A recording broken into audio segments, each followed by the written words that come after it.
கர்த்தருக்கு ஸ்தோத்திரம். கர்த்தர் நல்லவர், அவர் கிருபை என்றும் உள்ளது. இந்த நாளுக்காக எடுத்துக்கொள்ளப்பட்ட வேத வசனம் ஆதியாகமம் 30வது அதிகாரம் 23வது வசனம். தேவன் என் நிந்தையை நீக்கி விட்டார். ஆமென். இதை பார்த்து கொண்டிருக்கிற பிரியமான சகோதர சகோதரிகளே, ராக்கேலுக்கு குழந்தை பாக்கியம் இல்லாமல் இருந்தது. அது அவளுக்கு நிந்தையாய் காணப்பட்டது.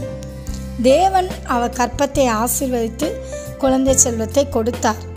அதனால் தேவன் என் நிந்தையை நீக்கிவிட்டார் என்று ராக்கேல் சொல்லுகிறார். ஆமாங்க, நம்முடைய தேவன் நம்முடைய நிந்தையை நீக்குகிற தேவனாக இருக்கிறார். ஏதோ ஒரு காரியத்துக்காக நீங்கள் நிந்தைப்பட்டு இருக்கிறீங்களா? அந்த நிந்தையை மாற்றுகிற தேவன் தான் நம்முடைய தேவன். ஆகவே நீங்கள் சோர்ந்து போகாதிருங்கள், கலங்காதிருங்கள். தேவனிடத்தில் நீங்கள் சொல்லுங்கள். தேவன் நிச்சயமாக அந்த நிந்தையை உங்களுக்கு நீக்கி போடுவார். ஆமென்.